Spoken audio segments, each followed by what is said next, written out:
introduce yourself really quickly? Sure. I'm Kieran Suckling. I'm the Executive Director of the Center for Biological Diversity. And I'm Sarah Bergman, the Assistant Director of the Center for Biological Diversity. Right, and I'm, of course, Kevin, organizer of Spillapalooza and guitar player vocalist for the Swigs. I think Tucson is getting to know the Center for Biological Diversity a lot better tonight, and I kind of want to give people that see this video an idea of some of the on-the-ground kind of stuff you guys are doing regarding the Gulf spill and British Petroleum. I know vague details about some kind of lawsuit. Maybe you could tell our viewers a little bit about that. Well, we've actually got, at this point, 6 different lawsuits going, and we'll probably have about 3 more over the next month. The biggest one is a suit against BP for $19 billion for their violations of the Clean Water Act with all of this spill. The Department of Justice should have filed this suit against them itself and taken federal action. But as we've seen throughout so much of this spill, they just keep delaying and not holding BP's feet to the fire. So we've stepped in and we filed that suit. And as you can imagine, BP is going to just throw millions upon millions at it. But I think we're definitely going to win, because there's no doubt that that's their oil. It's polluting the Gulf.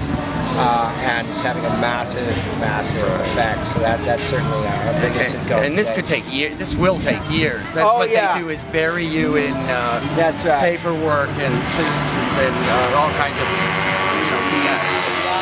That's their whole strategy. And then we've sued to shut down about 400 different seismic testings and new well drilling in the Gulf, because basically everything they're doing out there is just completely illegal. They just ignored every environmental law you could possibly imagine, and so we just sort of lined up every drilling project, every seismic testing, and again, industry is coming in with interveners from all sides. It's turning into an epic battle. But David and Goliath, man. Well, and it really is the last 100 days realizing how bad it was, and if the spill hadn't happened, we would not have realized that there was all these categorical conclusions happening where oil rigs were basically going out there not assessing the environmental impacts of drilling miles into the water and then miles into the land, and then not having the technology to deal with the spill.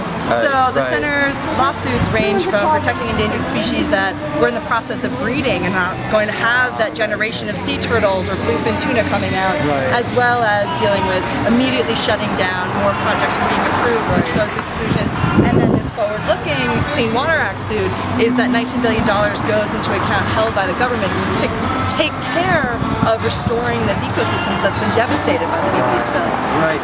Something that you touched on there that I was not aware of until this. I hate to look at the spill as any kind of opportunity, but I wasn't aware that there are thousands of these oil platforms. They make constellation maps out of them. The people in the boats to navigate.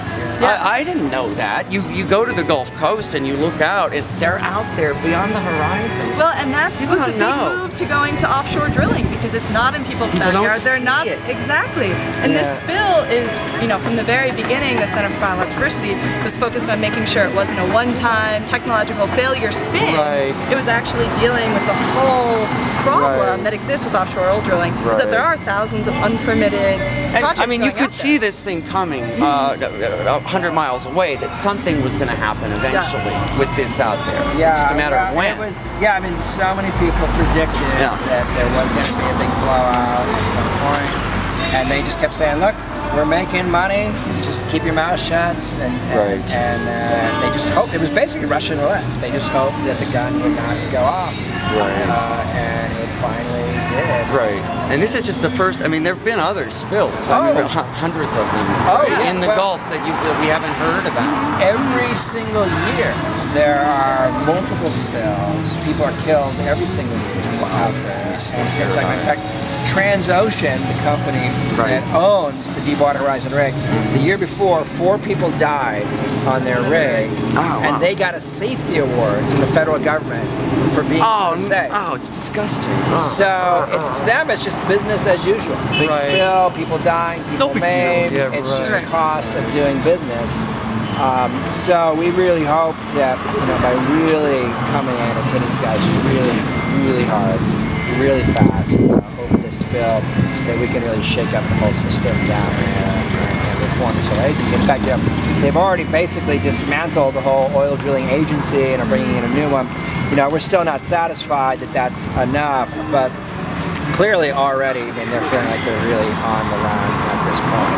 Yeah, and you're going to keep hitting. And we're going to keep well, hitting. and you know, the other amazing thing, just like what you're doing, we had a benefit concert last night. We've had these people who come up with these really creative ways. Coming out of the woodwork. Yeah, which is just amazing, is especially this younger, really enthusiastic group of people that haven't really lived through the Santa Barbara spill, you know, 30 years ago, and realizing, oh my God, this environmental disaster is right there. It's going to happen. And so it's been really amazing to just have that enthusiasm come from everybody, from all over the nation, who want to do something, who actually feel like it's a personal issue. Right, and I think the thing about the Spillapalooza that I wanted to really hammer home was like, okay, we're talking about the Gulf spill, but this is a paradigm here.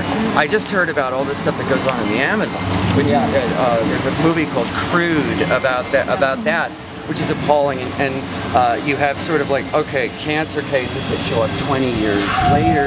This may start happening with the Corexit stuff in the Gulf. Oh yeah. But this is a paradigm thing. This is not about one issue. It's about our addiction to oil and all of that. So and it has to be a change. It has to be a reality that people live with every day. Kind of like we're all in this. Yeah. It's not about you know, just about someone's gonna you know. And that's why we've taken the position in response to the Gulf crisis to say that we have to end all new offshore drilling. They should never build another offshore platform again. It's not a matter of changing the safety rules and getting better technologies, better reviews. Better technologies. It's inherently unsafe, it's dangerous, and even when it works well, it's spectacularly polluting and causing global warming.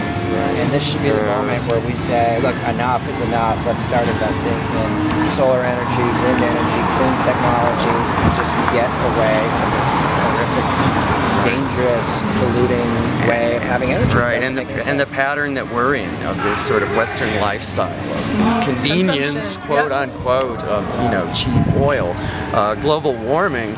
I was just out in Philadelphia for a week. 100 degrees plus. 100. They're having a heat wave. It's the hottest it's been in 130 years since they started measuring it.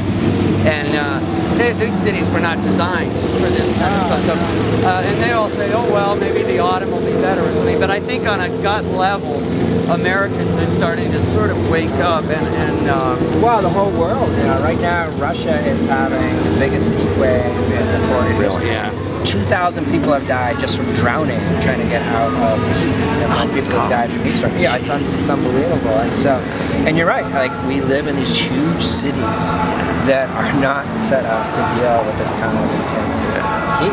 And so, yeah, we have to change our lifestyle. We've got to change our infrastructure, and it should begin with oil. Because that is the power structure that runs everything.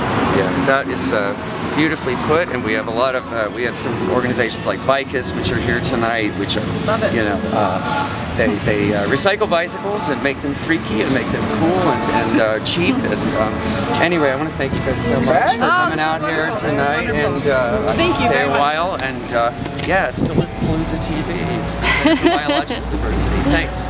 Thank you. Nicely done. Okay.